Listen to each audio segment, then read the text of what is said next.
welcome. Thanks for joining us again this evening. We appreciate you being here. Welcome back to another episode of Inside the Message. And we're back. We're back, and we're so very grateful that you're joining us Yes, we are. today. So thank you so much for being here at True Thought, truethought.org or ttsc.tv. And we probably don't need to say any of that stuff anymore, do we? Well, I think if you're listening in, you probably know who we are. You know how to get to us. truethought.org is where you go. And yeah, let's just jump in. So what we're doing tonight is we are going to discuss the message that premiered on Sunday, which was called Live from Love by Brother T here. And I got to tell you, for me, it was one of the most powerful and heartfelt messages I've ever heard.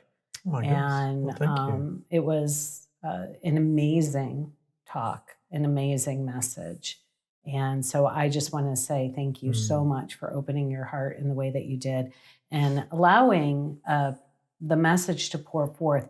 What I would like to say to our audience is if you haven't seen that message, please go back and check it out. I think it's very pertinent for our times that we are living in. There's been so much chaos and confusion and violence in our world and fear. And I think that your message, Live from Love, is a message that we can all take to heart right now and is actually relevant to our individual lives and how we live, which was one of the things that I would like to start off with is that you shared a couple stories of two individuals that we knew in spiritual community who have since made their transition. And Brother T shares the story of speaking with them shortly before they shuffled off the mortal coil, transitioned, died, however we want to, frame it here. And both of them had a prognosis. And that's how you began the conversation. And the question that they had is a question that even if we don't have a prognosis, we may be asking ourselves, what is the purpose of our lives? Why are we here? And I'd like you to share how you ultimately responded to that and why you felt it was important to share that message with us today. Well, I think, it does seem to be appropriate right now. But I mean, the message to begin to live our lives from love rather than from fear. But it's always inappropriate. It's always appropriate to remember because that's returning to our true nature. It doesn't seem like it when we're in the midst of chaos and stuff that's going on, but that's our true nature. There is no possibility of loss. That was really the axiom I wanted to share. And I just kind of couched it in those stories because we go through life thinking that we're supposed to leave a mark on this planet. We have some legacy. We have this idealized self that we're supposed to achieve something here. The only thing we're supposed to accomplish here is the remembrance of our true nature, really, literally. And in that remembrance, we begin like our brother Jesus when he said, when you see me, you see the Father. And what is the Father? The reference was at that time very patriarchal, if you want to look at it from that perspective, but he was trying to communicate to the people of that time. We now, in our enlightened age, if you want to call it, if we can call it that, is we can say, the universal consciousness, and I spoke about that a couple of weeks ago as well. The point is, it doesn't matter what you call it. What it is love, and it's unconditional love. And when we begin to be that, when we begin to express as that, that's when our world changes.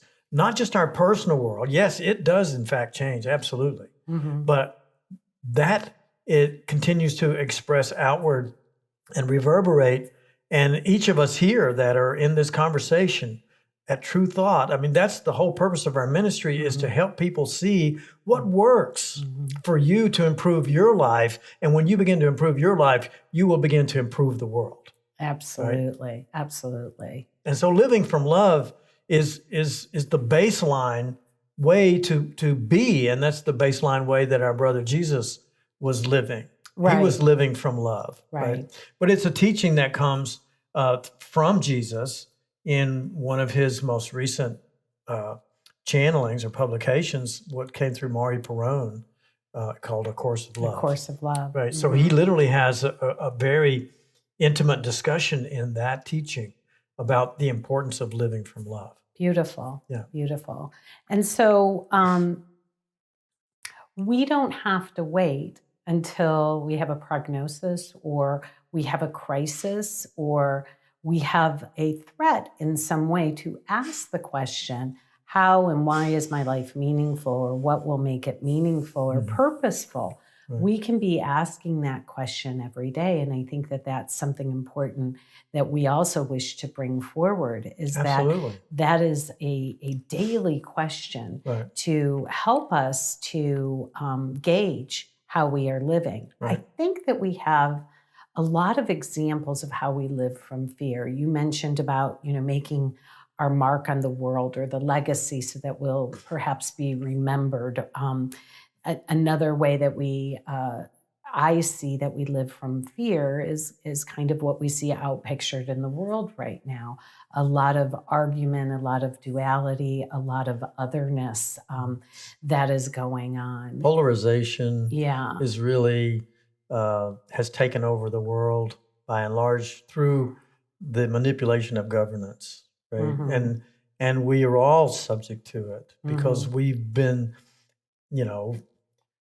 I believe, manipulated into thinking that we need to fear our brothers and sisters. And when we see ourselves in that position, we tend to defend our position, right, of fear. We defend our position by attacking and by being angry. And in the most recent case, we saw, our Capitol was attacked, or I don't know what you call it, what the proper language is, but there were people who were acting in a riotous way. But the truth is, if they could just pause, if they knew that they had a choice, and maybe sometimes we don't know we have a choice. I know for the bigger part of my life, I didn't realize I had a choice. Well, I think when we're manipulated, we don't believe that we have a choice. We believe that this is the only course of action. And so I do think that it's almost like being hypnotized, where we're doing something unconsciously. Yeah, it is. And that would be true. Actually, if we are living from fear, we are hypnotized. We're believing a false narrative. And we all can understand that. And so this isn't a statement of accusation. It's not a statement of blame. It's really a statement of, when have I ever acted like that? When have I ever felt that rageful, and that the only recourse that I have is something that's very extreme so that I can be heard. We've all felt that before. And so what we can do, I think, is begin to forgive ourselves, for we know not what we do, when we come from the mind of fear. And so my next question is, how do we live from love? Right. Well, the main point, I'm going to say the main method, the practice really is to first and foremost, to allow yourself to recognize that is the truth, that you do have a choice, that we all have a choice in every moment. We have a choice of how we are being, right? And we have a guidance system within us, each of us, and it's in our heart, right? So if we turn to the heart space, and we talk about that in our practice often, we say, take a good deep breath and turn within. So we're turning to the heart space, and we listen to the heart space, but it's really beginning to talk. I'd like to put it this way, beginning to have dialogue, to talk to your heart and ask your heart, because it is the seat, it is the ground of wisdom. Your heart is the ground of wisdom, and it's always with you. And so we can turn within, not outward. And if you need to, if that's our immediate response, a lot of times is pick up the phone and call somebody you trust, right? Well, trust me, you can trust your heart, right? And it's always with you, right? So you turn within and you begin to have a conversation with that self, right? Because it is almost like a separate self, but it's not. It's all of you. But the wisdom self is contained within the heart. And ask a question. How can I be in this moment, before I act right now, if I would just take a moment, just an instant in time, right? And being present in this now moment, and just turn within and say, how can in this moment, how can I be love. Mhm. How can I be loving in this situation? Is it loving in this situation for me to go forward with what I was thinking, quote unquote thinking, because thinking is all coming from the egoic self, the heart of fear, the ground of fear. So before I react through that voice and that energy that I am vulnerable and I'm in a bad situation and I need to defend myself and and whatever we're thinking, right? The thinking is the key word. Mm. That we turn within, we take a good deep breath, and we ask of ourself, the voice, the ground of wisdom within us, and we say, what's the truth? How can I be the expression of love right now? Because I guarantee you can trust this. Love is more powerful than any element of fear. And when you're acting out of love with that voice guiding you, and it will, of course, the hard part there is to listen to the voice, be willing to listen to the guidance, but it's there, and it will help you to perform in a way, react in a way, to be responsive in a way to the world, whatever's going on in your world, that is not only healing for you, but healing for everybody. Right. Right. Beautiful. And that's something that we talk about almost every week is how to do this, the holy instant. Other variations of that question in that pausing, so taking that breath and pausing, are how might I be more loving? You mentioned that. How am I to respond? What would a loving response be? And be willing to be still. What I have found often is that the most loving thing is to actually do nothing. Nothing, yeah. Right? And wait until further instruction. That I'm on a need to know basis. Right. There's something to be said for cooling off periods of this of inserting some spaciousness so that we're not identifying who we are with whatever the situation is. With the world. Or with fear. Yes. Yeah. And so I think that, part of what you also shared was what you were instructed to put on the refrigerator from an early teacher is that God and I are one. Yeah. And when you get this, you get your identity back. And that's what we always talk about when we talk about the holy instant. Right. That the basis of our teaching is returning to the remembrance of our divine identity. Exactly. Yeah. I'd like to pivot just a little bit and just add something really quickly that I think I think it's important if we recognize this more often, and I think it isn't seen this way often enough. I'll speak for myself. I was conditioned that that God's out there. Maybe He's in the heavens, right? But He's not. I'm separate, or God's out there, whatever we want to say, right? But the voice of your true self, love, is within you. It's not out there.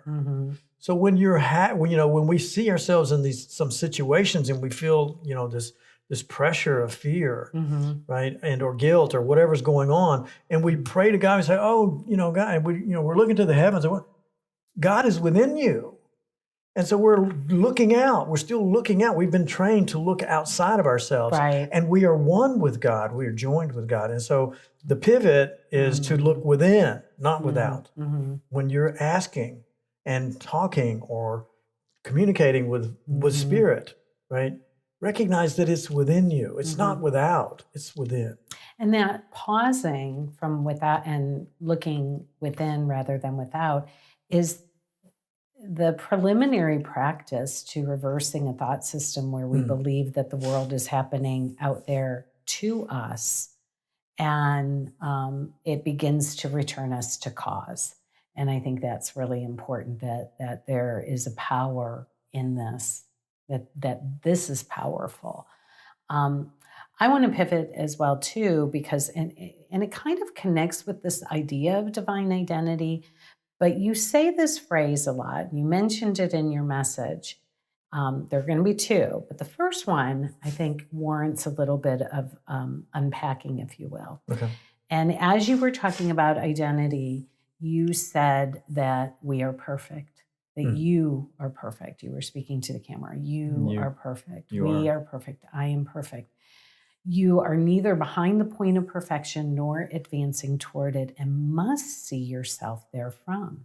We don't do a lot of musts in our teaching, but the ego aspect, the polite aspect of Claudia here, of Rev Renee here, the polite aspect of her is, well, like, who am I to be perfect, and that would be the misperception that would be egotistical to say, that I'm perfect. So one, could you please explain that? And two, why must we see ourselves from that perfection?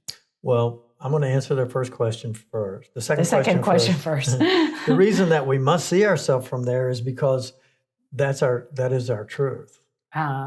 God, as I shared in the talk, if it's insane to say that God is perfect, but God would create the imperfect. That doesn't make any sense. Because if God could create imperfect, then God wouldn't be perfect, right?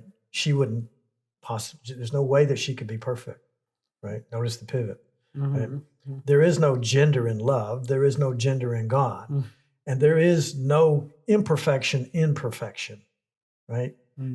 Perfect is perfect. That's what God is. That's what love is. Love is perfect. Love has created everything that we've ever imagined, everything we've ever experienced, everything we believe we're actually experiencing and seeing is actually love covered over, if you will, painted over by we're writing on top of it or painting on top of it our meaning. We're giving everything the meaning. So the point is, the answer to the second question is because you must see that about yourself to truly know who and what you are. Bottom line, you're perfect. So there's nothing to fix. And doesn't that take you off the hook, so to speak? Right? If you're already perfect and you're looking at yourself and condemning yourself, wait a minute. You're judging yourself in error. Okay, so if we can begin to not judge ourselves, so you're judging what God created. You've judged what God created. You're playing God. You're saying God's not here. God's made a mistake. And I think it's important. And that's crazy land. Sorry. Right? That's okay. I think it's important to remember that, we're not talking about us as bodies. No. No. And I think that's an important distinction as well. What are we seeing as perfect? Well, the body, let's say, is a manifestation of the idea of our existence as individuations in the mind of God. Right? We are all uniquely gifted to express love and extend love as God has gifted us to do. We all have gifts, right? We all have gifts, and they're unique to us, right? And that's why it's so important that we're all in this together. People think that they didn't have a purpose in life or whatever. Well, the world can't wake up without what you've done to help it do so, right? We're all here together. We're all absolutely necessary. Okay, right? Good to know. But if you can begin to see yourself in your own perfection, and I talked about using an example of babies because it's pretty easy for us to give babies a pass. All they got to do is just sit there and, drill. But we see their innocence. Just be Actually, that's be. The whole point. Right? Just be innocence. Yeah. Right. Yeah. And they are, and we recognize it. Right? Yeah. And every life is important, and we recognize that too, because that's why we all go, oh, when we see one of our brothers or sisters get injured or, get killed, right? If we see an accident where somebody gets killed, we can't hardly watch it. Everyone's life is important, and we know that. Our heart knows that, right? Nobody had to tell you that. You feel it. Right.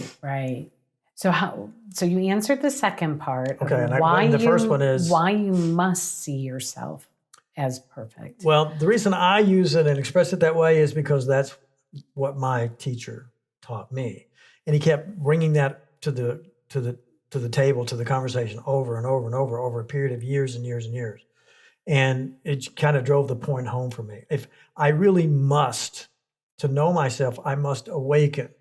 And to do that, I have to start acting as if I am awake. In other words, I have to start being in that mind. The mind of God, if you will, or the voice of God, or your true self, the universal consciousness, knows that you're perfect. if you can accept that about yourself, right, and you begin to see that, yes, the ego self, like the sleeping self at night, we could say that that's just an imaginative self, and it looks like it's making mistakes. And the reason it does is because it's not connected to its true self. And so it's like the mind is split. So when we split the mind, if the mind is split in two, then a part of the mind would be acting out of alignment with its true nature, right? So we must see ourselves, we must begin to see our that we were created perfectly, so that we can begin to see the perfection of God. And the perfection of others. Of our brothers and sisters. Absolutely. And that's one of the best ways to begin to see ourselves that way, because our brothers and sisters are reflecting us. What we believe about them in truth is what we believe about us. We're just projecting it onto them. So it really does begin by forgiving your brothers and sisters for whatever it appears they've done, and begin to see, like the baby, the innocence that's beautiful, there. Beautiful. Great practice, great conversation. So the second thing that I was going to ask, and I'm aware that we're towards the end of this episode. However, I think that we can obviously keep continuing conversations, but you shared the axiom, the true thought principle, that there is no loss, only gain. Now, this can seem really challenging in the world. Can you begin to explain this? We don't have to. We don't have a lot of time. Right. We can continue it in our conversation in the Zoom, and we'll continue to talk about it. But could you give us a little bit more on that? Well, I'll share this with you. The world's thought system is complete within itself.